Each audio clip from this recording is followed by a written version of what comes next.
Hello, everyone, and welcome back to the Literature Channel. I'm Tim Wilson. This is the fifth and final lecture on Plato's Republic. We've been taking a particular attention to the literary as well as the philosophical dimensions, paying attention to the structure, and revealing thereby the difference between the exoteric and the esoteric teaching within the Republic.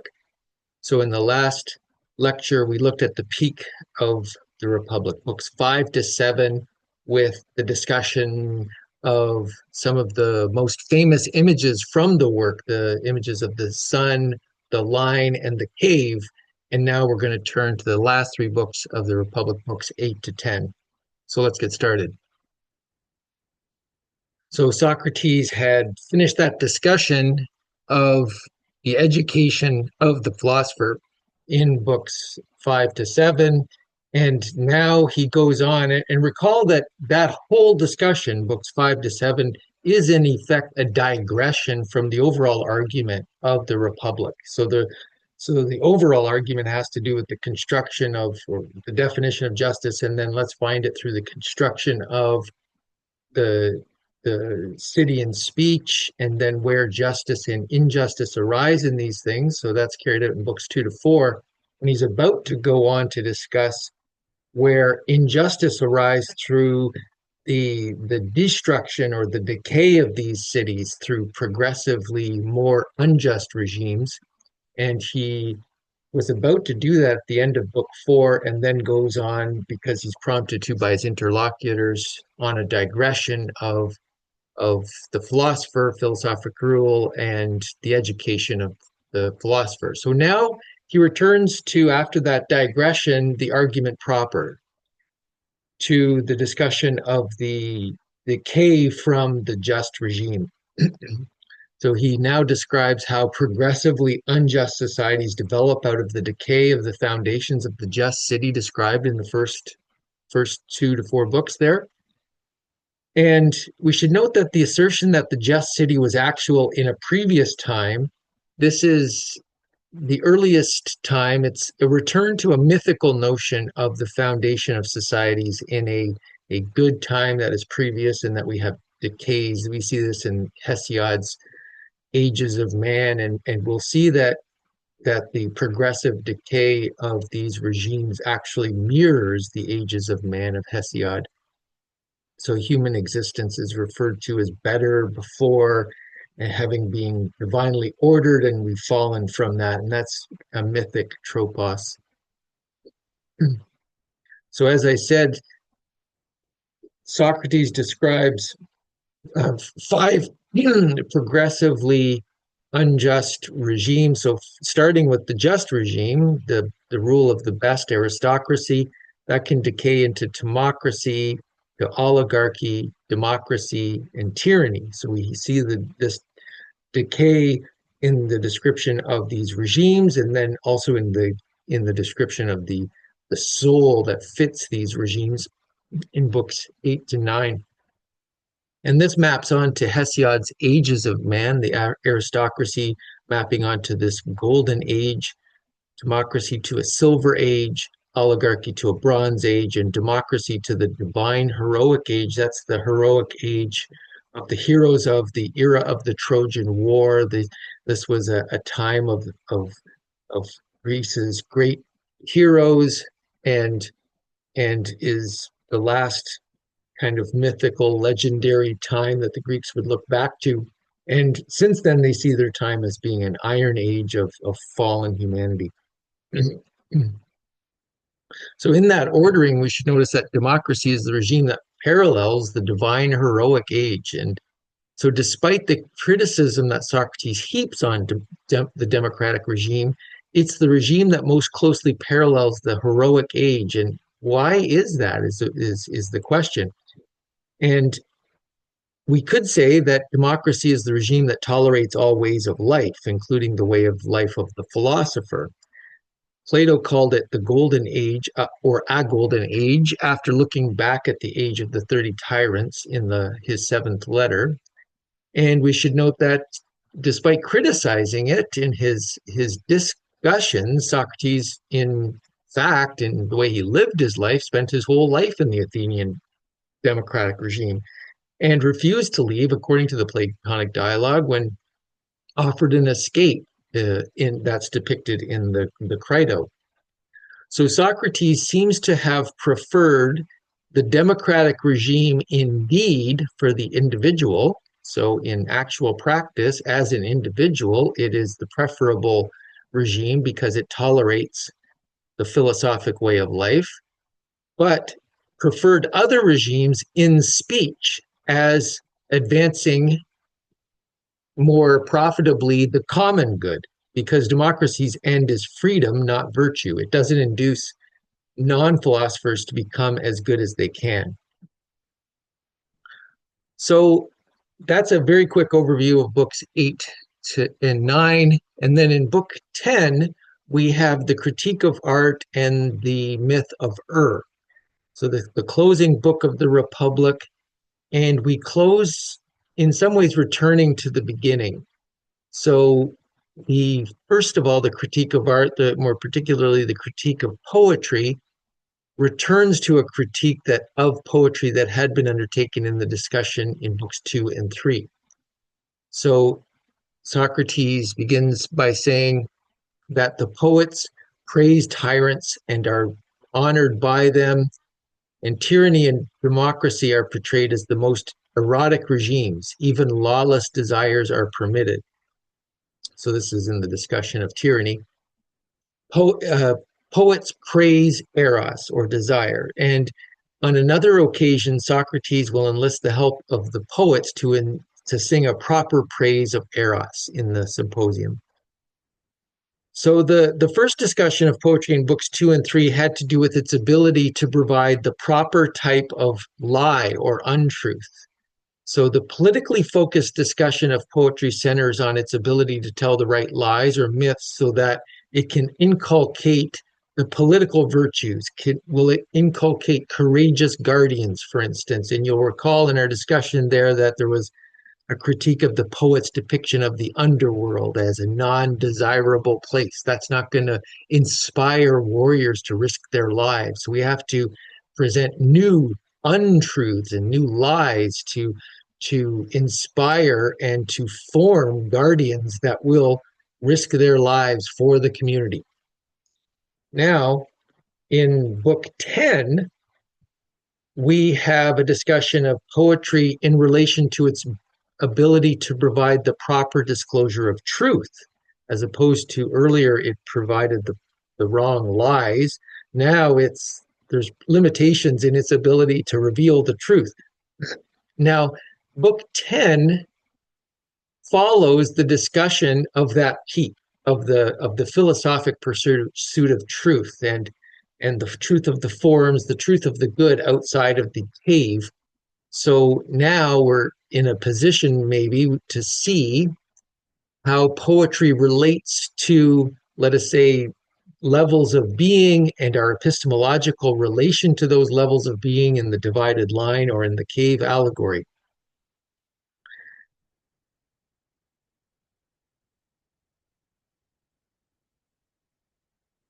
So we could call this in book 10 the part of, well, the first aspect of this critique in book 10, a metaphysical charge. And there are in books 2 and 3, as well as also in book 10, a little later, a moral charge to poetry, how it, let's say, inculcates the wrong virtues.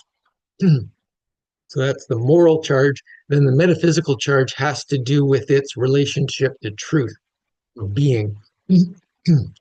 So the metaphysical charge has as its point of departure the fact that it assumes all art, and poetry in particular, is representational in nature.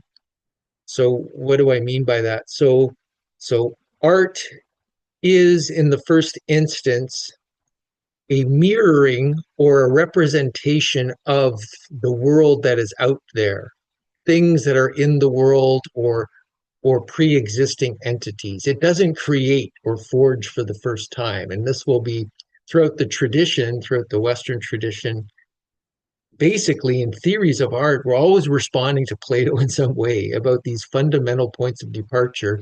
And one of the ways of responding to Plato, the most radical response to Plato, is questioning whether or not all art is representational, or does it bring forth for the first time something new.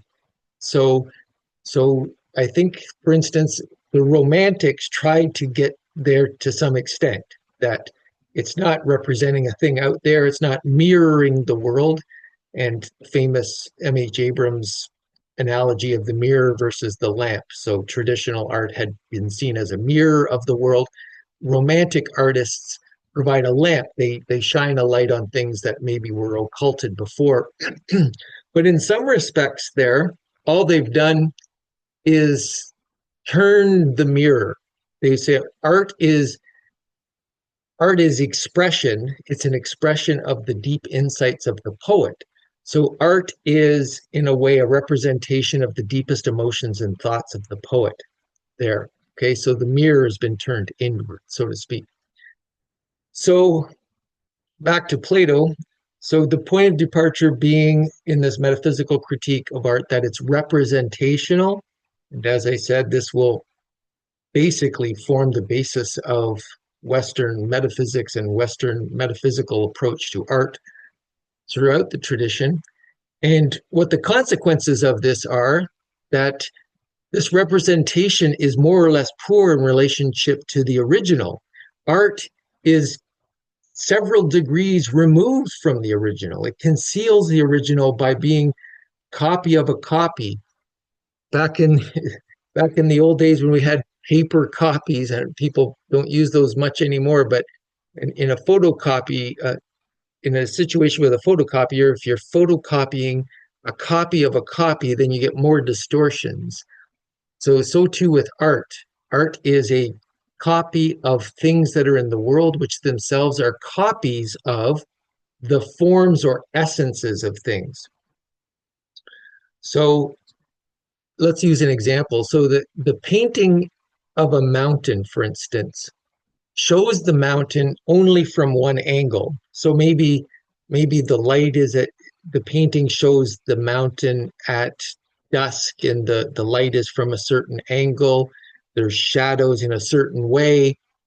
It's it's not showing the whole mountain, every let's say perspective on the mountain, every angle of the mountain. It's not showing the mountain in every time, every season, let's say fall with some color from the trees, that type of thing. It's showing one particular mountain. It's not showing, let's say, the essence of mountainness.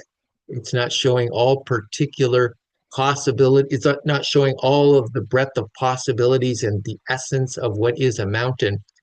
So if you think about the Platonic, let's say the divided line, the highest point of that divided line is the form. And then we can have, say, a copy of the form, maybe a mathematical principle of angles of mountains, those types of things, not based on any particular physical thing.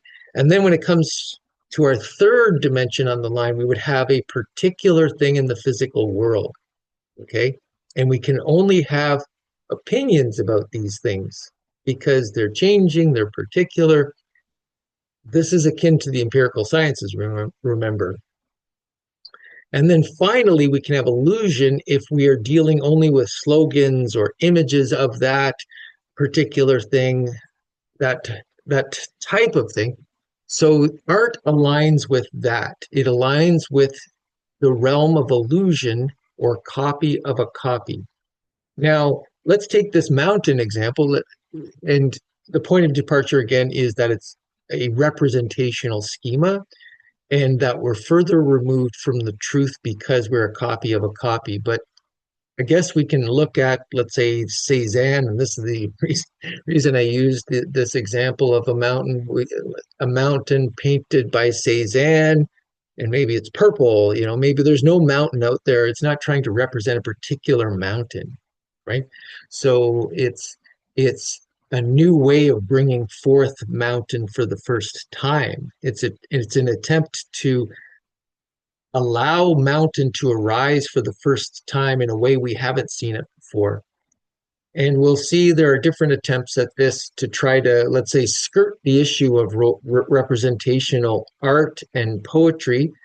Sir Philip Sidney, for instance, in the Renaissance, does an excellent job of trying to say that rather than represent the copies of the forms, for Sidney, the great poets represent the idea for the first time and bring it forth. So he says in representing Lucretia, the artist or the poet is not representing a particular individual which he never saw, who he never saw.